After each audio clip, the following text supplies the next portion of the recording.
Coucou, alors un petit tour par ici, une petite vidéo pour te parler un petit peu des nouveaux emballages Stampin' Up là, si tu as commencé à en recevoir dans tes commandes.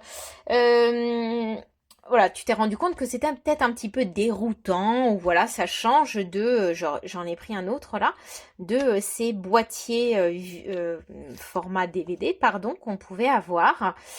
Ces boîtiers dans lesquels, en plus, si tu étais comme moi j'ajoutais une feuille de papier magnétique et je joignais dans la même boîte mes tampons et médailles. Alors maintenant, ça n'est plus trop possible. J'ai tenté diverses choses, un petit peu comme un bon nombre de mes copines scrapeuses. En mettant même les deux ensemble. Donc là, vous voyez, j'ai donc mes médailles et puis mes tampons, pardon. J'ai essayé de les mettre dans la même pochette, mais honnêtement, ça craint un petit peu par rapport au volume et à l'utilisation, à l'usage. Donc, j'ai décidé de faire des choses un petit peu différentes. Déjà, je les assemble. Alors, je vais te montrer. Ça, c'est une américaine qui avait partagé cette astuce. Alors, au début, j'avais tiqué un peu. Puis, en fait, si, je trouve que c'est plutôt bien. Donc, ma pochette qui est donc livrée comme ça, hein, avec mon set dedans. Alors, je vais essayer de réduire un petit peu. Ouais, voilà. Du coup, tu verras un petit peu le bazar. Alors, je vais bouger. Hop, voilà. Du coup, ma pochette, je la sors. Je prends ma pochette plastique. Je rentre mon rabat à l'intérieur. Voilà. Donc c'était une excellente idée. J'avoue que je n'ai plus son nom, mais c'est une américaine qui a partagé cette idée. Et je glisse donc mon feuillet comme ceci. Ok. Et donc là, ça s'ouvre et je peux sortir mes sets de tampons. Sauf que, gros problème, les tampons, dans les anciens, donc dans nos boîtiers, on avait à l'arrière de notre double feuille, on avait un tamponnage qui était déjà fait, en tout cas une empreinte de tampon qui nous permettait de savoir, quand on les rangeait, à coup sûr s'il nous en manquait un. Voilà, puisque là, si j'enlève, allez, je vais enlever celui-ci, pam, je voyais tout de suite que j'avais un trou dans mon lot. Le problème de la nouvelle configuration, c'est que quand on les range, et ben c'est comme ça, et il n'y a rien. Et ici, il n'y a rien du tout. Voilà, c'est blanc. Alors j'ai décidé de les tamponner sur du papier tout simple, du papier A4 d'imprimante, voilà, que je découpe à la taille de mon set de tampons, d'accord? Je découpe vraiment à la taille de mon set de tampons. Je vais venir le tamponner, sauf que, autre problème, si je tamponne, mes tampons sont à l'endroit. Sauf que moi, je les stocke comme ça, puisque c'est la petite feuille souple qui vient dessus et que je retire pour pouvoir attraper mon tampon. Donc, je tamponne tout en noir et ma feuille, je viens la retourner et ça me donnera une impression. Pour l'instant, c'est la seule solution que j'ai trouvée pour que ce soit un petit peu plus facile d'utilisation. Alors, je vous montre, parce que celui-ci, je ne l'ai pas fait. Je l'ai fait sur les nouveautés du catalogue saisonnier. Mais je ne peux pas vous montrer. Alors, on y va. Je tamponne, donc avec mon encre ma Memento. D'accord?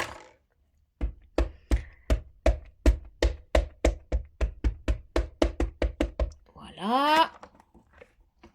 Je mets mon papier en dessous. J'essaye d'être approximative, hein. L'objectif, c'est de me donner un guide. Donc, je retourne. J'essaye d'être à peu près centrée. Que tout rentre sur la feuille. Hop. Et je pose. J'appuie bien. Votre tampon ne va pas être parfait. Hein. J'ai pas... On voit bien, hein, j'ai pas ancré super bien. L'important, c'est que quand on va retourner notre feuille, on puisse voir par transparence. Donc là, pour le coup, ne prenez pas un super papier bien épais. Vous prenez le papier le plus fin qui soit. Moi, j'ai ça pour les multiples impressions de la maison. Quand je veux que ce soit mieux, je glisse un beau papier dans mon imprimante. Sinon, c'est un papier de base. Donc ça doit être du 80, je pense. Voilà. Donc mes tampons sont faits. D'accord? Donc là, c'est à peu près la même chose que ça. Mais alors, je ne peux même pas dire je vais photocopier ça pour cette fois-ci. Parce que mes tampons reproduits là-dessus sur la pochette sont plus petits que la réalité. Premier point. Et puis, mes pochettes, pas mes pochettes, mais mes films plastiques ne font absolument pas la taille qui correspond à ce qui est sur mon enveloppe au dessin. D'accord? Donc, deuxième problème. Donc, il faut vraiment partir de notre tampon. Donc, voilà donc ce que ça me donne. Je le retourne. D'accord? Et par transparence, alors je vais quand même rincer. Je vais rincer mes tampons. Donc, un petit coup de lingette dessus. Vous allez vous dire que c'est fastidieux. Non, ça prend pas très longtemps. Et puis, après, une fois que c'est fait, bah, c'est fait. On ne le recommence pas. Donc, voilà. On prépare un petit peu ces tampons, tout simplement. Avant, quand on avait les tampons caoutchouc, on les préparait également en mettant... Alors, moi, je ne le faisais pas. Mais un bon nombre d'entre vous mettaient les autocollants dessus, les stickers. Donc, voilà. Là, si je viens poser dessus, voilà, je vois mes traces. C'est pas parfait. Si vous souhaitez que ce soit plus voyant, peut-être qu'il y a du papier. Moi, là, c'est du 0,80. Si vous prenez du 0,80, c'est du 80 grammes. Si vous prenez du 70 grammes et que vous ancrez encore plus avec la même manteau, ça ressortira encore plus. D'accord? Ça bavera, on va dire, un peu plus. Ensuite, moi, ce que je veux, c'est que ça ne se sauve pas. Donc, je vais prendre du double face. Alors là, c'est du double face pareil. Hein. C'est pas du bon double face. C'est le double face que j'utilise quand je fais des ateliers, notamment à l'école. Voilà, je mets 5 petits bouts.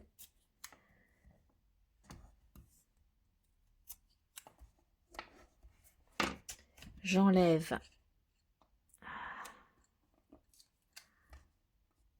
Voilà.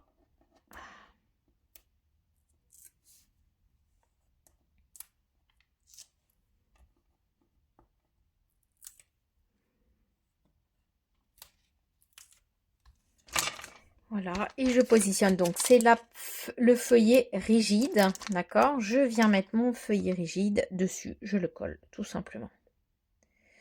Pour m'aider, eh ben, j'ai mon tampon qui ressort par transparence, et voilà, c'est fait. Alors, chez moi, c'est léger, j'ai pas beaucoup insisté sur le tampon. Néanmoins, si je me sers d'un tampon, peu importe, je prends une bouteille, voilà, je tamponne, je reviens, je dois le ranger, j'ai ça. Je sais quand même que il me manque celui-ci. J'ai la trace qui est indiquée. D'accord? Donc voilà, ça c'était la petite astuce pour vos tampons, pour pouvoir les remettre, les guider sans les perdre. Ensuite, je les repositionne là, et voilà. Maintenant, pour que mes dailles soient avec. Alors, les mettre ensemble, j'ai essayé, c'est pas cool. Donc, les tampons et les dailles, tout simplement, moi, je les accroche avec ces petites pinces. Voilà, ces petites pinces crabe. J'en ai quelques-uns maintenant que les nouveautés sont arrivées. Donc, j'en ai plusieurs qui sont dans voilà, dans mon présentoir. Honnêtement, ça bouge pas. Donc, c'est plutôt bien. C'est plutôt sympa. Moi, ça c'est l'astuce que j'ai trouvée. On pourrait avoir l'élastique, mais l'élastique, ça travaille dans le temps, ça sèche et ça craque. Donc, puis ça glisse. Donc, je trouve que la petite pince, c'est pas mal. Alors, peut-être vous allez trouver que ça fait un peu système des... Chacune va trouver son... Comment dire, son mode de fonctionnement. Ensuite, je reviens parce que là, je vois les dailles. Je rebondis sur les dailles. Mes dailles à moi, voilà. Donc, je les ai mis tout simplement. Ma feuille magnétique, je l'ai collée sur un bout de carton. Le bout de carton qui était avec. Et puis, ça me permet de fixer tous mes dailles sans qu'ils se carapatent. Puisque vous savez qu'on a ces bouts de scotch. Et que, au bout d'un moment, ça s'arrache et ça ne se colle plus très bien. Autre petite chose à noter, qu'on a maintenant sur les tampons et les pochettes d'ail qu'on avait, mais en tout petit à un endroit. Vous avez le nombre qui est indiqué devant là, d'accord? Donc les dailles, génial, maintenant en plus on a de dessin, ce qu'on n'avait pas avant. Et vous avez le nombre qui est indiqué là, et non plus comme il était avant au dos de la pochette en tout petit tout petit. Donc là, celui-ci on sait qu'on a 30 dailles. Et là on a 26 tampons. Voilà, c'était ma petite astuce rangement. C'est un petit peu le chamboule-tout, mais c'est vrai que bah, moi, mon déménagement est arrivé au moment où je passais des boîtiers CD, DVD aux pochettes. Donc c'est plutôt pas mal et je pense que je vais passer un maximum de sets de tampons en pochette plastique. Vous savez que si vous souhaitez le faire, vous pouvez commander les pochettes plastiques de façon en lot de 10, seul donc. Parce que je trouve qu'il y a quand même un gain de place. Alors certes, il n'y a plus la bande sur le côté qui permettait de voir ce que c'était. Mais ça, au final, ça ne me dérange pas plus que ça. Voilà. Pour celles qui n'aiment pas du tout cette partie pochette, sachez que vous pouvez toujours acheter les boîtiers de rangement qui sont vendus seuls. Voilà. Bon, et ben voilà, c'est une petite aparté rangement. J'en fais pas souvent parce que c'est souvent le désordre chez moi. Mais je trouvais que c'était bien de le souligner et surtout de le partager avec vous. Allez, à très vite. Ciao.